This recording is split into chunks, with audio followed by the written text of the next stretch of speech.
ఇనుప ముక్క పదునైన పనిముట్టుగా మారాలంటే కొలిమిలో కాలాల, కొలిమి తిత్తుల గాలిని ఊదాల, బొగ్గు రగిలి రవ్వరవ్వగా మండాల, ఇనుము నిప్పు కణికగా రూపాంతరం చెందాల, అప్పుడు పడే వరుస సమ్మెట దెబ్బలు తట్టుకోవాల. నీ చేతులు పడిపోను, ఎంత దెబ్బ కొట్టినాడు వాడు నా బట్ట.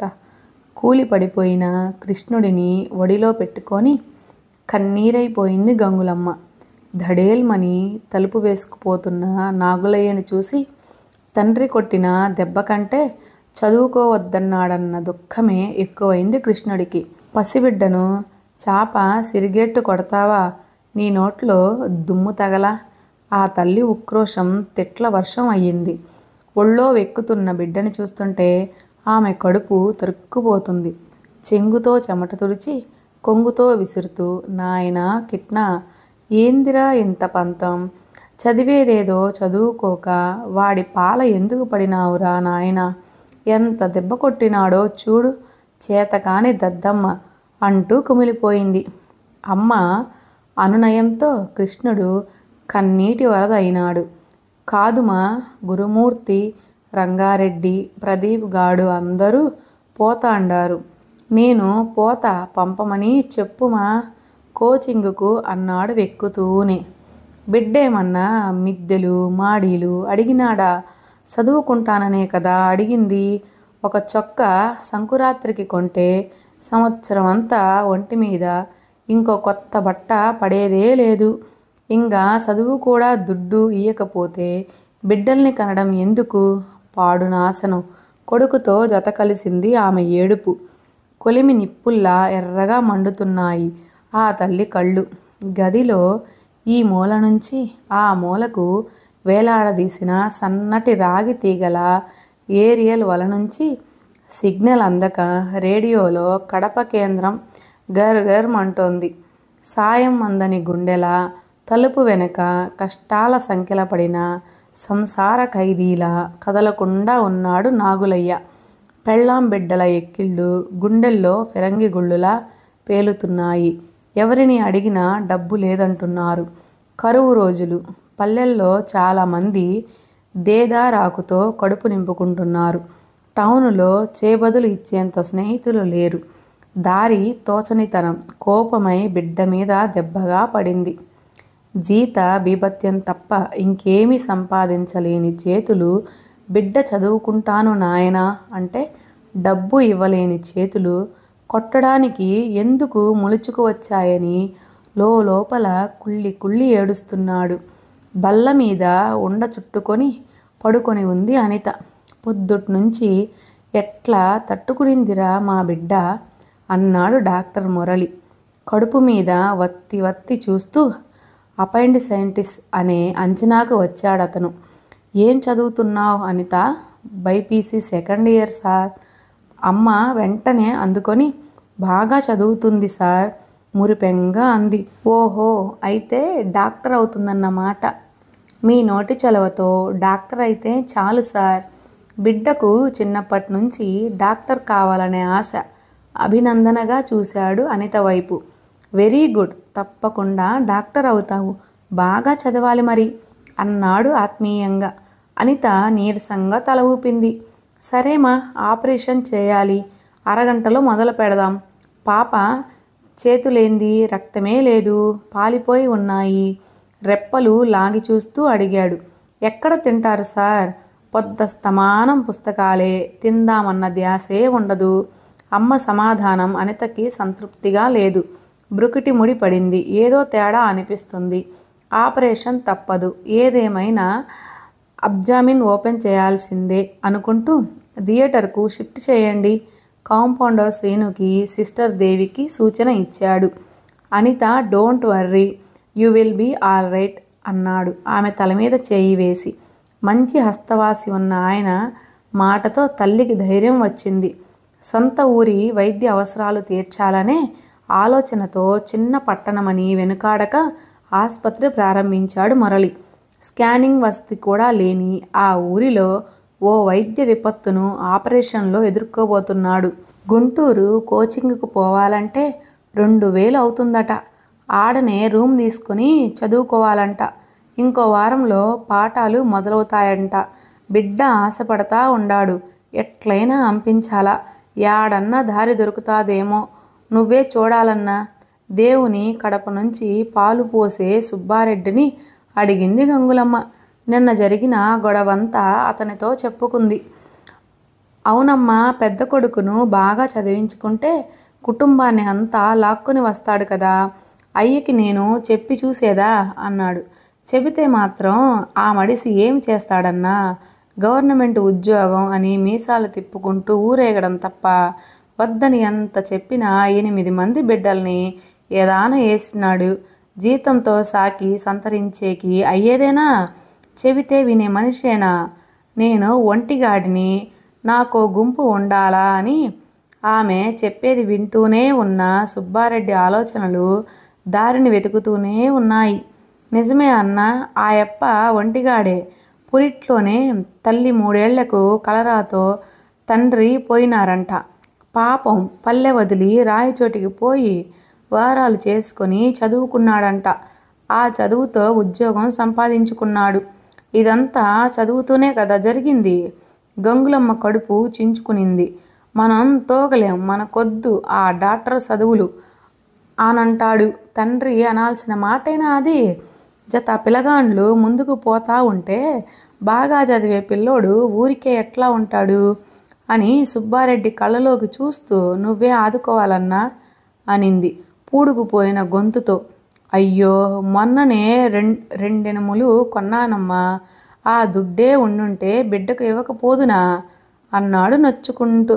అప్పు పుట్టడమే కష్టమమ్మా ఈ కరువు దినాల్లో. ఏమనుకోకు, సొత్తు ఏదన్నా ఉంటే చూడు. ఒంటిమిట్ట బ్యాంకులో మా అన్న కొడుకు పనిచేస్తున్నాడు. కుదువకు పూచీగా ఉంటాడు. మింగి మింగి మాట్లాడినాడు సుబ్బారెడ్డి. అన్నా, సొత్తు అంటూ ఉండేది ఇదొక్కటేనా? ఒంటి మీద ఉంటే ఏమి, బ్యాంకి పెట్టెలో ఉంటే ఏమి?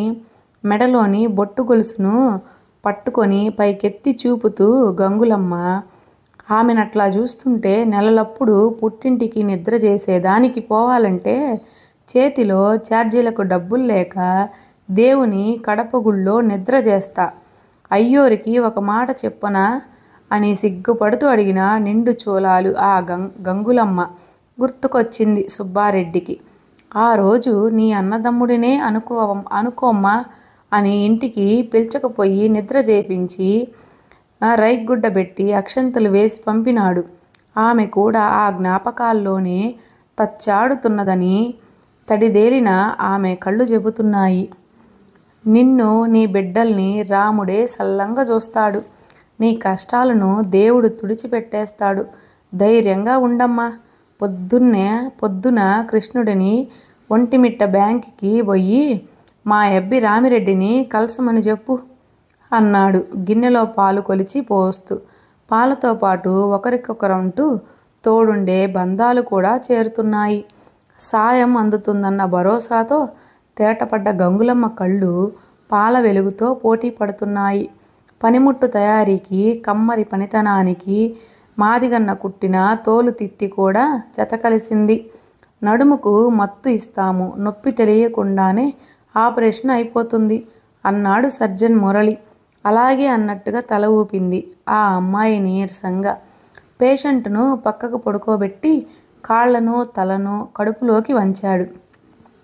విల్లులా మారిన వెన్నెముకల మధ్యలోకి మత్తు సూది గుచ్చాడు. మందు సూటిగా నాడీ దండాన్ని చేరింది. వెన్నుపాము కింద భాగంలో స్పందనల శబ్దం అయిపోయాయి. మత్తిచ్చే డాక్టర్ అంటూ వేరుగా ఉండని ఆ చిన్న పట్టణంలో ప్రాణాలు కాపాడాలనే పట్టుదలతో అన్నీ తనే చేస్తున్నాడు. పాపను వెల్లకిలా పడుకోబెట్టారు. కాసేపటికి కాళ్ళు కదిలించమన్నాడు. తిమ్మిరిగా ఉంది. కదిలించలేను సార్ అంది. కడుపు పైన గుచ్చుతూ నొప్పి తెలుస్తుందా అని అడిగాడు. లో గొంతుకతో గొణిగింది ఆమె.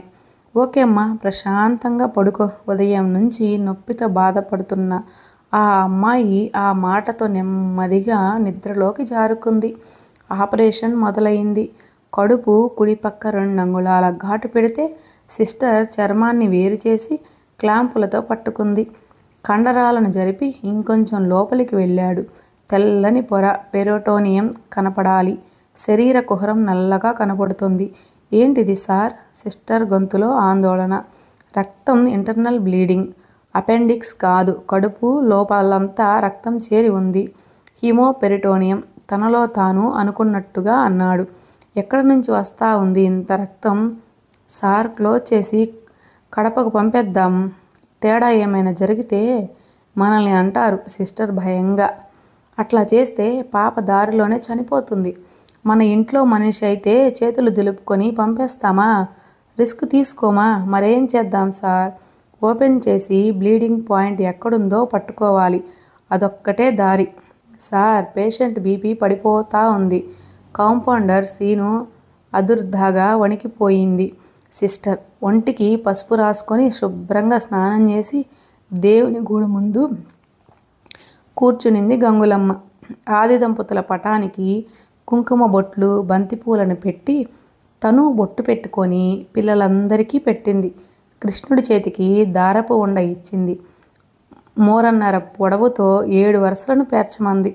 పేర్చిన దారపు పోగులను పసుపు ముద్దలో తడిపి తీసింది. అమ్మల గన్నయమ్మ, ముగ్గురమ్మల మూలపుటమ్మ, చాలా పెద్దమ్మ, మమ్మల్ని మా బిడ్డల్ని సల్లంగా చూడమ్మ వేడుకుంటూ మెడలోని తాళిని తీసింది.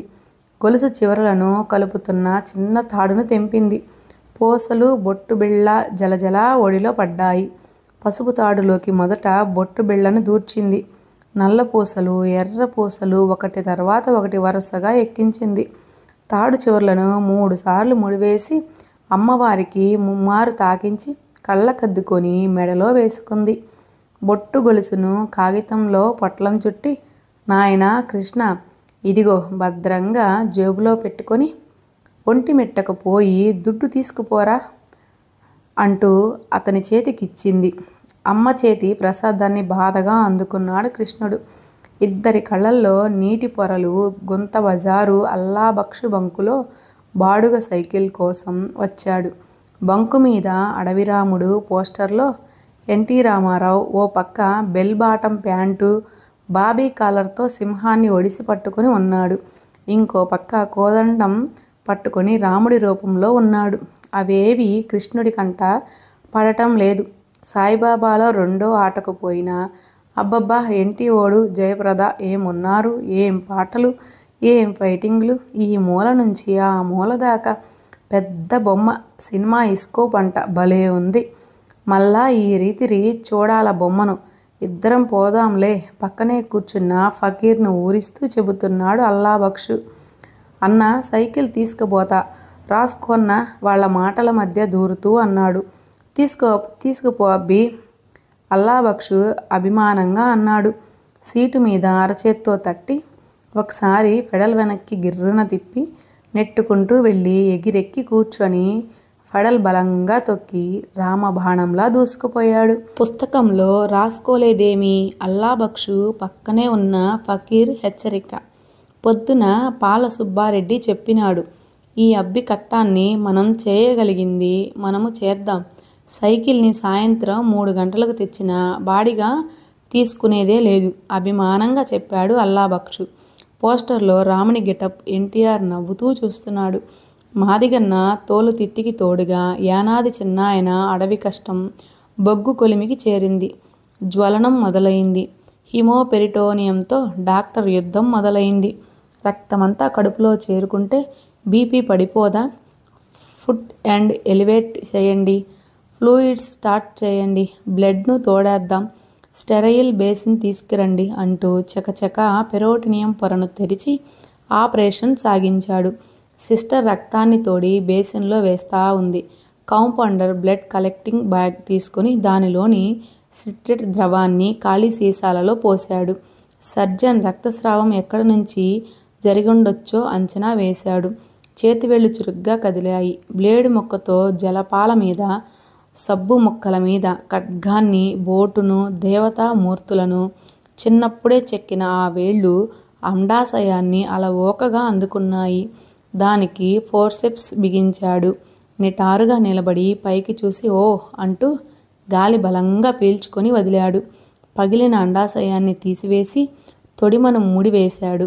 బేసిన్లో ఉన్న రక్తాన్ని సీసాలోకి వడగట్టమన్నాడు. నిమిషాల్లో సిద్ధం అయింది. Auto transfusion.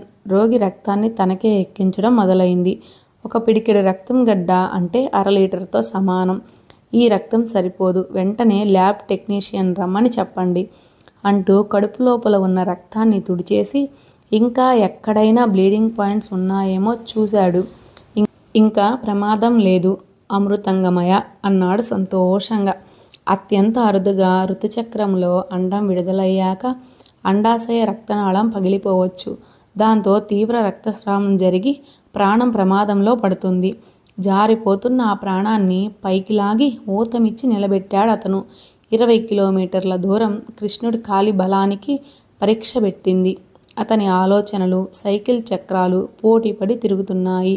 సంవత్సరమైన గడవలేదు. గాయం పచ్చిగానే ఉంది. 8వ తరగతి చదువుతున్న తమ్ముడు వేణు తలనొప్పితో అల్లాడిపోయిన రాత్రి. నవీన వైద్య సదుపాయం పేద కుటుంబానికి అందుబాటులో లేని ఆ రాత్రి. ఏ దేవుడైనా వచ్చి కాపాడుతాడని అమ్మా నాయన ఎదురుచూసిన ఆ రాత్రి కృష్ణుడిని ఇప్పటికీ వెంటాడుతూనే ఉంది. ఆ రాత్రి తెల్లారింది కానీ తమ్ముడు తిరిగి కన్ను తెరవలేదు. అప్పుడు నాటుకున్నది డాక్టర్ కావాలనే కోరిక, చదవాలి, ఎలాగైనా చదవాలనే తపన. ఎండ చుర్రుమంటోంది. డొక్కలు ఆయాసంతో ఎగిరెగిరి పడుతున్నాయి. కొలిమి తిత్తులలా ఆ ఆశయ జ్వాల ఎగుస్తోంది. జ్యోతిర్గమయ దారి మలుపులు, గుట్టలు సైకిల్ ఫెడల కింద కరిగిపోతున్నాయి. 3 చోట్ల చెట్ల పచ్చడి దీవెనల కింద సేద తీరిన దాహంతో నాలుక పిడచ కట్టుకుపోయింది. కనుమలో పల్లి ఉప్పరపల్లి దాటగానే ఎదురుగా మిట్టదారి కనబడింది. సీటు దిగి బారు మీద అటూ ఇటూ ఊగుతూ సైకిల్ తొక్కాడు. ఒంటిమిట్ట రామాలయం 4 గాలి గోపురాలతో కన్నుల పండువగా కనపడింది. కృష్ణుడి ముఖంపై చిరునవ్వు మొలిచింది. గుడి ప్రాకారం మలుపులో ఉన్న టీ బంకు ఆయన్ని బ్యాంకు ఎక్కడనా అని అడిగాడు. ఎదురుగా ఉన్న మట్టి రోడ్డు చూపించాడు. కృష్ణుడికి గస ఆగడం లేదు. చొక్కా చెమటతో తడిసి ఒంటికి అతుక్కుపోయింది. పోత అన్న చేరువంతా నీ చెమటతోనే నిండిపోయేట్టుంది గదబ్బే, నీళ్లు తాగిపో అన్నాడు అతను. తడి ఇసుకలో ఉన్న కుండ అంచున వరి మొలకలు తనలాగే పొడవుగా పచ్చగా పెరగమని చెబుతున్నాయి. సత్తు లోటాలోని చల్లటి నీళ్లు గొంతులో పడేసరికి ప్రాణం లేచి వచ్చింది. మంచిదన్నా, వెళ్ళొస్తా అని బ్యాంకులోకి కదిలాడు. చిన్నాయన ముందే చెప్పడంతో క్యాషియర్ రామిరెడ్డి కృష్ణుడిని నేరుగా మేనేజర్ దగ్గరికి తీసుకెళ్ళాడు. జేబులో నుంచి గొలుసు తీసి అతని చేతికి ఇచ్చాడు. గీటు చూసి తూకం వేసి 2 తులాల 4 గ్రాములు ఉంది. 2500 రూపాయలు ఇవ్వచ్చు అన్నాడు అతను. 2000 చాలు సార్. సంతకాలు అయిపోయాయి. డబ్బు చేతికి వచ్చింది. జాగ్రత్త. అమ్మ తాళిబొట్టు డబ్బులివి. కష్టపడి చదివి డాక్టర్ సీటు సంపాదించు అంటూ రామిరెడ్డి బయట దాకా వచ్చి వీడ్కోలు చెప్పాడు. దేవకి అమ్మకు మంచి రోజులు వస్తున్నాయంటూ రాములు వారి గుడి గంటలు మోగాయి. లక్ష్యం వైపు రిబ్బున సాగాడు కృష్ణుడు. వడ్రంగన్న చెక్కపిడి బిగించాడు. సమ్మెట పైకి లేచింది. ఇనుప ముక్కను ఆయుధంగా మార్చే చివరి కొలిమి పని మొదలైంది. ఏం నాయనా నీరసంగా ఉన్నావు? అప్పుడే ఇంట్లోకి అడుగుపెట్టిన కృష్ణుడికి మంచినీళ్ళ గ్లాస్ అందిస్తూ అడిగింది గంగులమ్మ. కేసు పెద్దదిమా, గండం దాటింది. ఆ పాపకు బాగా రక్తం పోయింది. నా రక్తం ఇవ్వాల్సి వచ్చిందిమా అన్నాడు డాక్టర్ మురళీకృష్ణ. ఆ మాటకు మురిసిపోయి, మంచి పని చేశావు నాయనా, ప్రాణం కాపాడినవు, ప్రాణం నిలిపినవు, మజ్జిగ ఇస్తా తాగు అంటూ వంటగదిలోకి వడివడిగా నడుస్తూ దేవుడి ఫోటో ముందు ఆగి, బంగారం అంటే బిడ్డనిచ్చావు తండ్రి. 2 తులాలు కుదవ పెడితే బిడ్డ నిలువెత్తు బంగారమై వచ్చాడు. 3 తమ్ముళ్లను చదివించి డాక్టర్లను చేసుకున్నాడు. దండం పెట్టుకుంది. పిడికెడు కళ్ళుప్పు ఎడమ చేతికి తీసుకొని కొడుక్కి దిష్టి తీసి మజ్జిగ ఇచ్చింది. మంచం మీద పడుకొని పేపర్ చదువుతున్న నాగులయ్య మీసం దువ్వుకుంటూ గంగులమ్మ కేసి చూశాడు. వాడు నా బిడ్డ అన్నట్టుగా కోరగా చూసి ఒక నవ్వు విసిరింది గర్వం అంటని పరమానందంతో. చెరసాలలో పుట్టిన కన్నయ్య కష్టాల నదిని దాటిస్తేనే చాలదు, గోకులంలో రాక్షస బాలారిష్టాలు జయించాలి. కృష్ణయ్యగా మారి గోవర్ధనాన్ని గోడ ఎత్తి ఆ బాల గోపాలన్ని కాపాడాలి. అప్పుడే దేవకి పరమానందమయ్యేది. అవును, సమిష్టి శ్రమ సాయంతో కొలిమిలో పురుడు పోసుకున్న ఆ పనిముట్టు అందరి కోసం ఇష్టంగా పనిచేస్తూనే ఉంటుంది. ఇంత మంచి కథను రచించిన వారు డాక్టర్ మనోహర్ కోటకొండ గారు. Thank you so much sir. మళ్ళీ రేపు ఒక మంచి కథతో మళ్ళీ కలుద్దాం. ఈ వీడియో కనుక మీకు నచ్చినట్లయితే లైక్ చేసి షేర్ చేసి మన ఛానల్ని సబ్స్క్రైబ్ చేసుకోండి. Thank you.